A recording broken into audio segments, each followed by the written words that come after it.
ओम नमो भगवते वासुदेवाय हरे। राधे राधे। जय श्री कृष्ण। कार्तिक मास महात्म्य अध्याय 22 और 23। 22वें अध्याय की अब सुनाऊं लगा हूँ बात। श्री प्रभु प्रेरणा प्राप्त कर कमल आ गई हाथ। राजा पृथु ने नारद जी से पूछा, हे देवर्षि, कृपया आप अब मुझे यह बताइए कि वृंदा को मोहित करके विष्णु जी ने क्या किया और फिर कहाँ गए। जब देवता स्तुति कर मौन हो गए, तब शंकर जी ने सब देवताओं से कहा, हे ब्रह्मादिक देवताओं, जलंधर तो मेरा ही अंश था, उससे मैंने तुम्हारे लिए नहीं मारा है। यह मेरी सांसारिक लीला थी। फिर भी आप लोग सत्य कहिए, इससे आप सुखी हो या नहीं। तब ब्रह्मादि देवताओं ने हर्ष नेत्र खिल उठे और उन्होंने शिव जी को प्रणाम करके विष्णु जी का सब वृतांत कह सुनाया, जो उन्होंने बड़े प्रयत्न से वृंदा को मोहित किया था तथा वह अग्नि में प्रवेश कर परमगति को प्राप्त हुई थी। देवताओं ने यह भी कहा कि तभी से वृंदा की सुंदरता पर मोहित हुए विष्णु उनकी चिता की राख लपेटकर इधर उधर घूमते हैं। अतएव आप उन्हें समझाइए, क्योंकि यह सारा चराचर आपके ही अधीन है। देवताओं से यह सारा वृतांत सुनकर शंकर जी ने उन्हें अपनी माया समझाई और कहा कि उसी से मोहित विष्णु भी काम के वश में हो गए हैं, परंतु महादेवी उमा त्रिदेवों की जननी, सबसे परे वह मूल प्रकृति परम मनोहर और वही गिरजा भी कहलाती हैं। अतएव विष्णु का मोह दूर करने के लिए आप सब उनकी शरण में जाइए। शंकर जी की आज्ञा से सब देवता मूल प्रकृति को प्रसन्न करने चले। उनके स्थान पर पहुंचकर उनकी बड़ी स्तुति की। तब यह आकाशवाणी हुई कि हे देवताओं, मैं ही 3 प्रकार के तीनों गुणों से पृथक होकर स्थित सत्य गुण से गौरा, रजोगुण से लक्ष्मी और तमोगुण से ज्योति रूप हूँ। अतएव अब आप लोग मेरी रक्षा के लिए उन देवियों के पास जाओ, तो वे तुम्हारे मनोरथ को पूर्ण कर देंगी। यह सुन देवता भगवती के वाक्यों का आदर करते हुए गौरी और लक्ष्मी और सरस्वती को प्रणाम करने लगे। सब देवताओं ने भक्ति पूर्वक उन सब देवियों की प्रार्थना की। उस स्तुति से तीनों देवियां प्रकट हो सभी देवताओं ने खुश होकर उनसे निवेदन किया। तब उन देवियों ने कुछ बीज देकर, इसे ले जाकर बो दो, तुम्हारे सब कार्य सिद्ध हो जाएंगे। ब्रह्मादिक देवता उन बीजों को लेकर विष्णु जी के पास गए। वृंदा की चिता भूमि में डाल दिया। उससे धात्री, मालती और तुलसी प्रकट हुई। विधात्री के बीज से धात्री, लक्ष्मी के बीज से मालती और गौरी के बीज से तुलसी प्रकट हुई। विष्णु जी ने ज्यों ही उन स्त्री रूप वाली वनस्पतियों को देखा, तो वे उठ बैठे। कामासक्त चित्त से मोहित हो उनसे याचना करने लगे। धात्री और तुलसी ने उनसे प्रीति की। विष्णु जी सारा दुख भूलकर देवताओं से नतमस्तक हो अपने बैकुंठ में चले गए। वह पहले ही की तरह सुखी होकर शंकर जी की स्मरण करने लगे। यह आख्यान शिव जी की भक्ति देने वाला है। कार्तिक महात्म्य 22वां अध्याय समाप्त। कार्तिक महात्म्य 23वां अध्याय।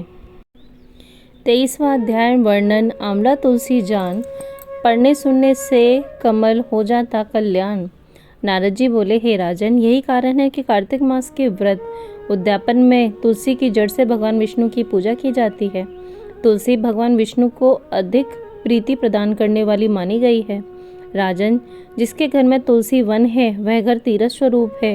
वहाँ यमराज के दूत नहीं आते।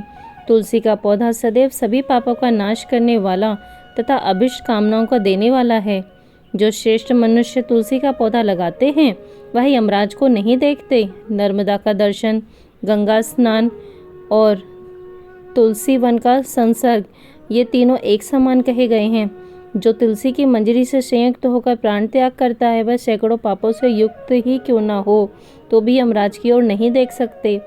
तुलसी को छूने से कामिक, वाचिक, मानसिक आदि सभी पाप नष्ट हो जाते हैं। जो मनुष्य तुलसी दल से भगवान का पूजन करते हैं, वह पुनः गर्भ में नहीं आते, अर्थात जन्म मरण के चक्कर से छूट जाते हैं। तुलसी दल में पुष्कर आदि समस्त तीर्थ, गंगा आदि नदियाँ और विष्णु प्रभृति सभी देवता निवास करते हैं। हे राजन, जो मनुष्य तुलसी की काष्ठा का चंदन लगाते हैं, उन्हें सहज ही मुक्ति प्राप्त हो जाती है।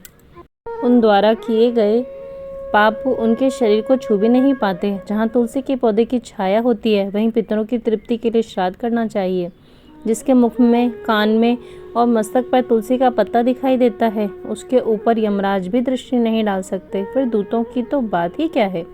जो प्रतिदिन आदरपूर्वक तुलसी की महिमा सुनाता है, वह सब पापों से मुक्त हो ब्रह्मलोक को प्राप्त हो जाता है। इसी प्रकार आंवले का महान वृक्ष सभी पापों का नाश करने वाला है। आंवले का वृक्ष भगवान विष्णु को प्रिय है। इसके स्मरण मास से ही मनुष्य गोदान का फल प्राप्त करता है।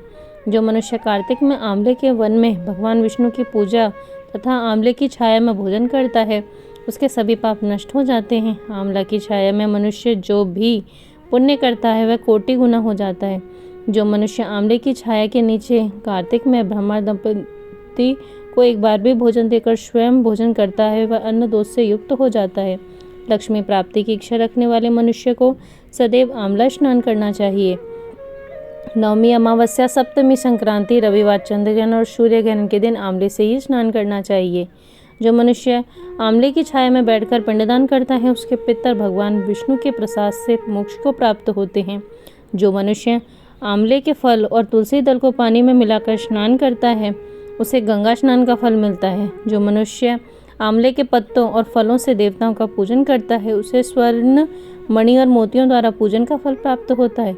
कार्तिक मास में जब सूर्य तुला राशि में होता है, तब सभी तीर्थ, ऋषि, देवता और सभी यज्ञ आंवले के वृक्ष में वास करते हैं। जो मनुष्य द्वादशी तिथि को तुलसी दल और कार्तिक में आंवले की छाया में बैठकर भोजन करता है, उसके 1 वर्ष तक अंग संसर्ग से उत्पन्न हुए पापों का नाश हो जाता है।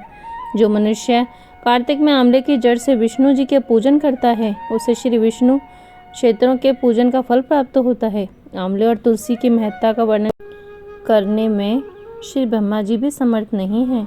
इसलिए धात्री और तुलसी जी का जन्म की कथा सुनने से मनुष्य अपने वंश सहित भक्ति को पाता है। इति कार्तिक मास महात्म्य 23वां अध्याय समाप्त। ओम नमो भगवते वासुदेवाय हरे। राधे राधे। जय श्री कृष्ण।